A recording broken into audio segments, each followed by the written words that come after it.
And 3 and 2 and holy Oh, crap, wow. and here we are, and how are you? Hey, My name is Sveti. Sveti. Yeah, That would make me Magnar. yes it would. And together we make up the incomparable team known as the Oli Brothers. The Oli Brothers. Oofta. Oofta. Man, everything looks better with I that. better goggle up. Yeah, because the shit's flying, everybody. My rose-colored glasses. Flying out the door. We have serious business to talk about tonight.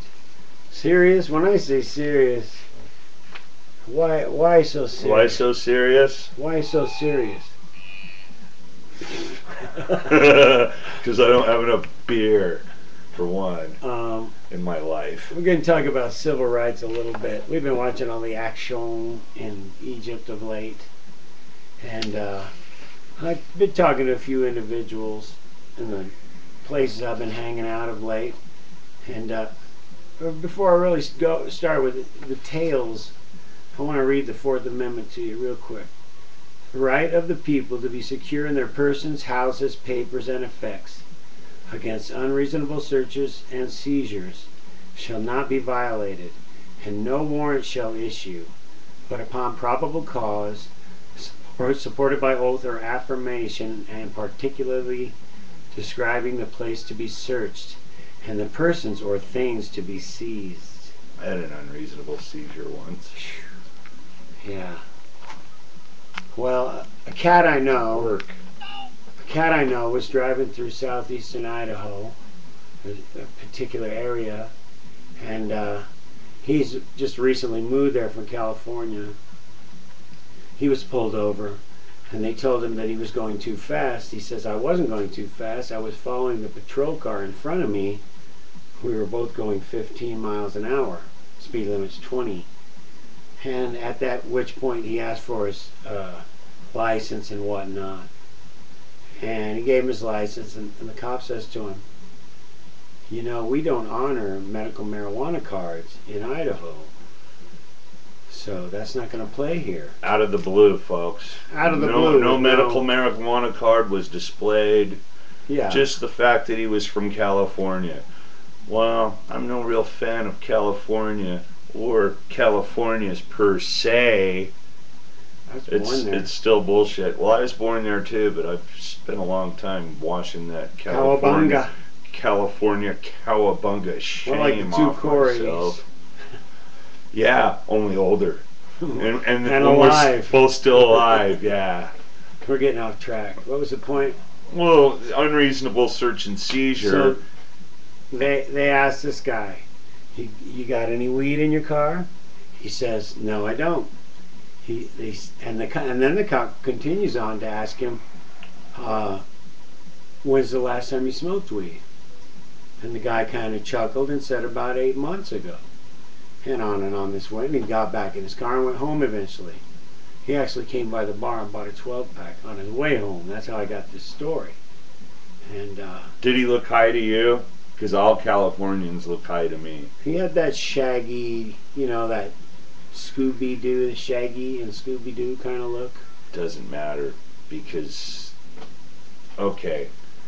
So what's that about is what I'm saying. I read the Fourth Amendment, so we know what the Fourth Amendment says. We know. Are we the model of... We are uneducated heathens, but we know what the Fourth motherfucking Amendment says.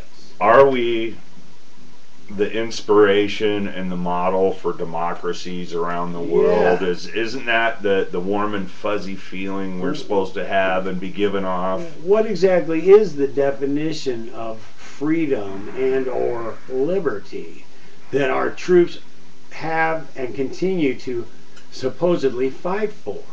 I mean, what is it that makes us free? When you can be crawled up the ass at any given time for any given reason, that to me is not freedom. I remember coining the phrase, or not coining the phrase, but using the phrase illegal search and seizure when I was a teenager, and that's a long goddamn time ago. And in those years since, it's just diminished, it's gone away. And I'm like, it used to be something you could kind of count on. It's like, I'm clean, what do you see? You got me on nothing, let me the fuck go. I will defend your Second Amendment if you defend our Fourth Amendment. And I will plead the Bitches. Fifth Amendment, the Finizwith, the Fifth 555. I will plead the Fifth Dimension and This ask is you to the ride in my dawning beautiful of the balloon. age of Aquarius. Age Exactly. of Aquarius. So yeah, well we're Aquarius. preening and posturing Aquarius. as the beacons of democracy and hope throughout the planet. Let's remember what it was all started for in the first place. You know what I And want? quit fucking with it and quit picking and choosing which ones you're going to follow and not follow. You dirty sons of bitches. Do not fuck with me, and I won't fuck with you. I Yeah. promise. It's as simple. It's in the Bible. Look it up. It's in Job. Job 6.66. 6.66. Don't fuck with me, I won't fuck with you. But you have to read it backwards. And serve and protect. Don't climb up people's ass. That's not serving and protecting. Try again. Cookies. Exactly. Cookies. Beer. So yeah, which takes us to Jerry the Sloan. Oh, devastating news. Such a downer. I know I'm jumping off the ship. I'm taking the rest of the season off. I'm not really. This is so. I am disheartening. not, because I'm afraid I might calm down. And I'm at the bottom of the barrel. Then what am I gonna do? It might make me fair weather, but I don't have it in me to watch a bunch of rebuilding going on. We did already rebuild, didn't we? What the hell That was the rumor. We're still waiting for that one guy, I guess. Yeah. But anywho, the Duncan Jesus. which takes us to the inmates running the asylum. Which? You cannot. Okay. Nay, you will not. Nay, you will not survive that way. You've got two of the major sports facing lockouts. Good. The NFL and the NBA. Fuck them both right now. Nobody's watching baseball. They need to. Well, yeah, but they've got their CBA through, and hockey does too. So March 3rd, the NFL's expires, and soon after this season ends, the NBA's expires. So there will be lockouts and such. Good. Fucking the end of the world's coming. Tear everything down and restructure it, just in case we don't all die in 2012. Pay everybody $1 billion a year. It doesn't matter. Just in case. This is the dawning of the age of Aquarius. So, what else? Oh, Jerry Sloan. That is such a drag. Gone. Bad. Heartbreaking. I mean, worse than a drag. I say a drag like, oh, it's a bummer. No, it's worse than a bummer. It's the equivalent of Hot Rod Huntley leaving the broadcast booth. I find it all very disheartening. It makes us one of the many fucking transition mid-level or even lower echelon teams who can't learn to play. Fighting for another lottery pick. Yeah, maybe we'll be battling to get a 500 season. If we can only win 43 games, that mean we're 42 and 43. That'll mean we're making progress. We're still winning more than we're losing. I don't care about that anymore. Darren Williams better take some of that money and rub it on his sore goddamn wrist and elbow, and quit acting like a whiny ass soccer player from Europe, flopping on the ground like a little baby. If we need that, we'll have Karolinko take it inside. Yeah. Put him in a suit and sit him next to Karolinko for a while. Oh, God. For F's sakes. Now Horny's on the scene. That's the only good thing. I like Hornacek. I'm glad to have him around town. But to see Sloan go and Phil Johnson. It was like watching Butch and Sundance go away. If they end up dead in Bolivia, I'm going to be sure pissed off. Well, at least they'll go out on a cool note if that happens. I brought this up with a couple people at work last week, but I haven't been able to share this Oliver Stone worthy conspiracy theory I have in my head. But Sloan resigns one day, and less than 24 hours later, who else resigns? Hosni Mubarak, my friend. Coincidence? No, see. Two kings. Two kings resigned within truly, 24 hours of truly, each other. that's heartbreaking. I haven't really even. I mean, that sucks so bad. Jerry Sloan was the biggest name on the Jazz, as far as I'm concerned. Everybody, we have just run into this another wall of just Jeff Malone era.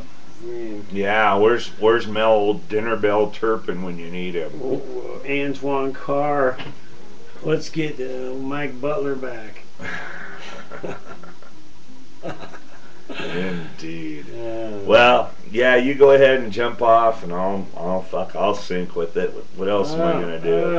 I can't even. It's a long, cold winter here in the city of Salt. Yeah, That's all we have.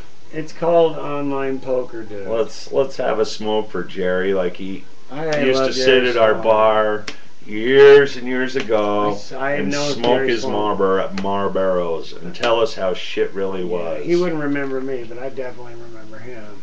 Oh, well, yeah. I got his autograph on a couple of boxes, patches of matchbooks. Patches of matchbooks. You know, they're similar to what do you call them? Matches in paper. Yeah. Folded up matches. Just matches? Matches. Box of matches. Not a box of matches. So it was a pack of matches. I guess. I don't know, it was a gross of geese. What the It was a murder. fuck? Anyway. A murder of crows. I'm not going to suck somebody's ass and ask them for their autograph, but I had quite a few pretty cool conversations with the coach. And, I thought Sloan was a cool son of a bitch. Coach Johnson also. Yeah, Johnson too, for sure. So, very cerebral fellow. Good guys. Gonna I like be those missed. cats I don't a give lot. a fuck who you are, and any of you people that are happy about all this. Yeah, you're just... Go suck Darren Williams' ass. Yeah, for sure. Taint. I said his ruptured taint. taint. That's his problem. He has ruptured taint syndrome. RTS. This affects your testosterone Dead in the level. water. I find it very discouraging. 2 months ago, I was like high on the Jazz, you know. My life. Yeah. Oh well. Piss on. Well, me. here I go again. Right down the fucking drain. Here I go again on my own. Where's Whitesnake when you need him? Anywho, it's been fun, and I had a good Valentine's Day. Did you? Well, I worked. It was kind of brutal. The day was nice. My wife had a I was very busy that colonoscopy. It was awesome. All right then. We'll talk to you next time. Hey, live long and prosper. Hail Satan. Yeah, good luck with that whole living long and prosper thing. Oofda. Oofda.